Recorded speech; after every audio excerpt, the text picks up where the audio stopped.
Halo teman-teman, kembali lagi di channel Ujang Aceng. Dan hari ini Ana mau ngebahas semua kelas yang ada di SCP Foundation. Langsung aja kita masuk.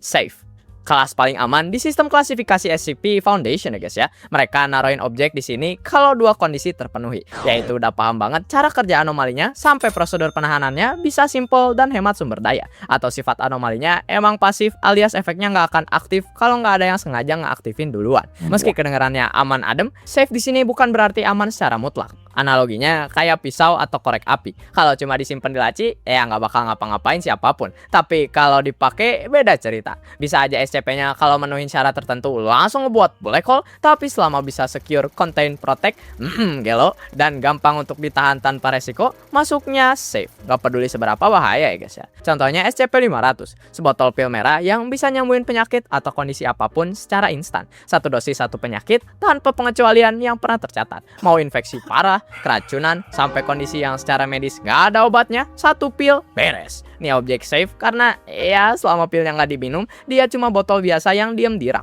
Satu lagi SCP-999, gumpalan oranye kenyal yang kalau disentuh langsung ngebuat siapapun ngerasain kebahagiaan ekstrim. Satu-satunya anomali yang pernah berhasil mengaruhin mood SCP-682 yang literally salah satu SCP paling bahaya yang ada, walau cuma sebentar.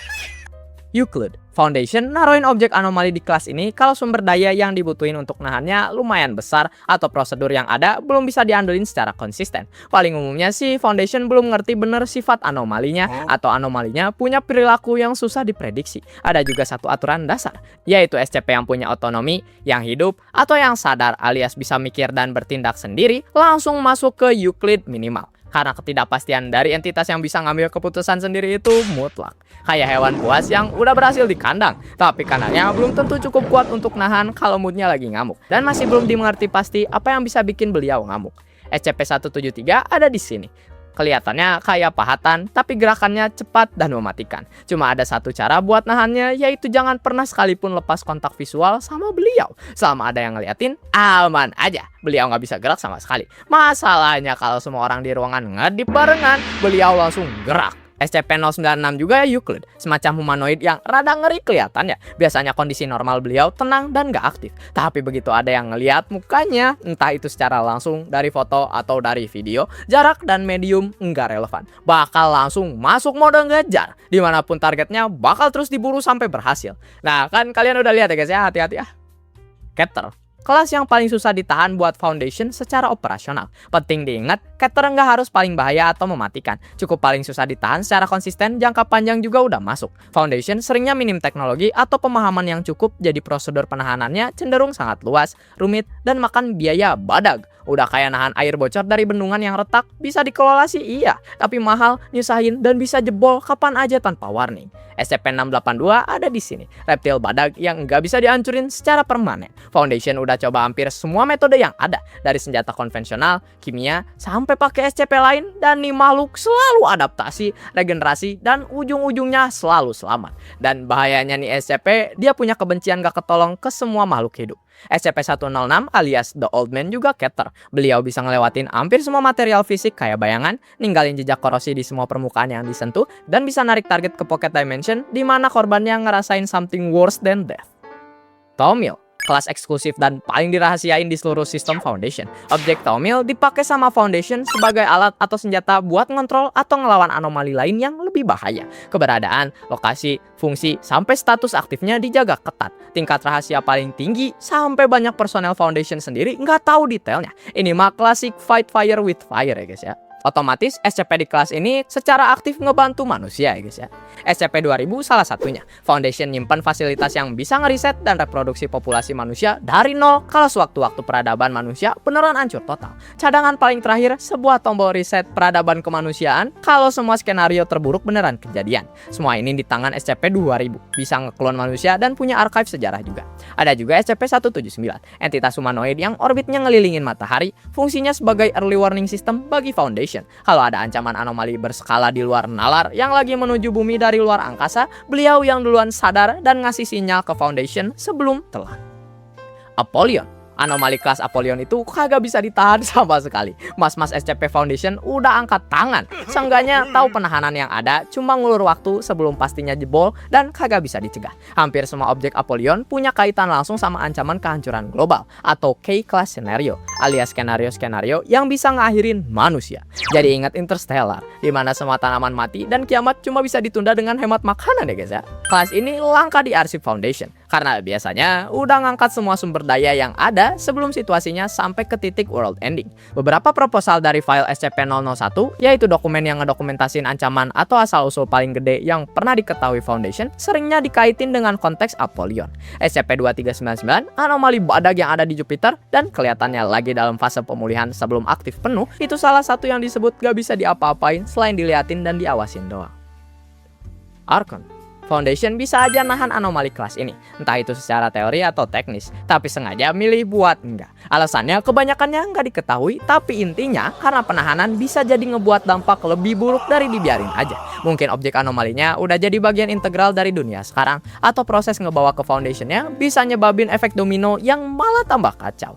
Mirip-mirip predator alami di alam. Sering kejadian di dunia kita ya guys ya, ketika manusia sengaja ngilangin predator bahaya, malah ngebuat hewan di rantai makanan bawahnya overpopulasi, nyebabin masalah lebih gede lagi. SCP-4494 alias The Spectre masuk ke sini. Literally perwujudan konsep melawan kejahatan. Kalau SCP ini dinetralin atau semacamnya, insting manusia untuk ngelawan ketidakadilan bakal hilang. Otomatis konsep keadilan juga hilang. Kagak seru kan?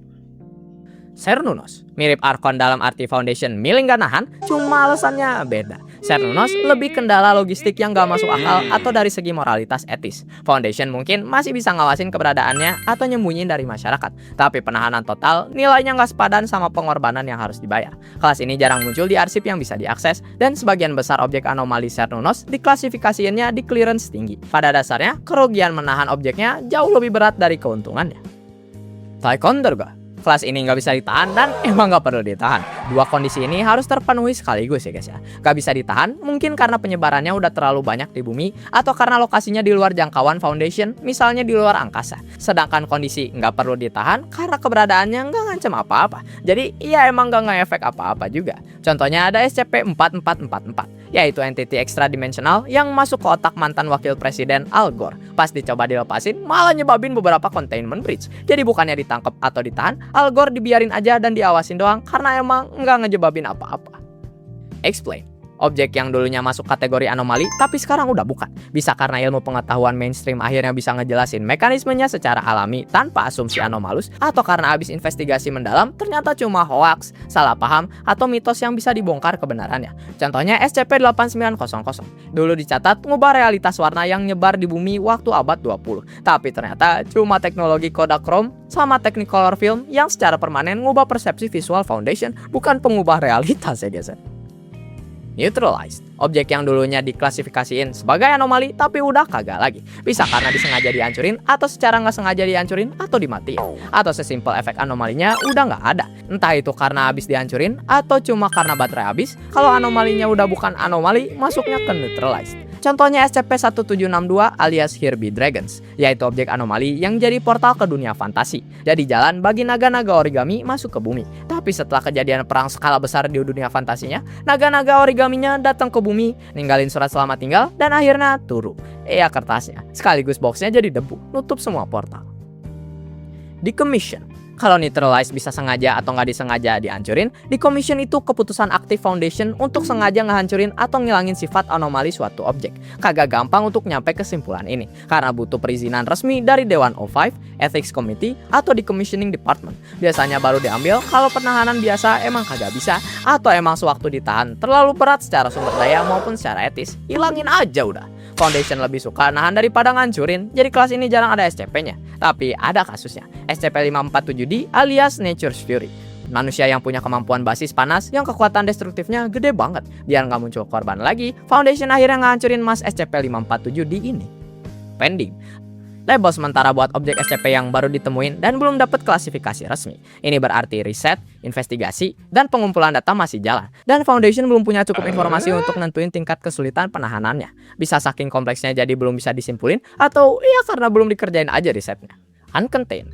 SCP-SCP yang belum ditahan biasanya masuk kelas scatter, tapi untuk anomali yang secara aktif lagi dicari atau lagi ada usaha buat nahan atau ngebalikin ke fasilitas lagi, masuknya ke uncontained. Dan itu dia semua kelas SCP dijelasin ya guys ya. Menurut kalian yang paling wow yang mana? Jangan lupa komen di bawah.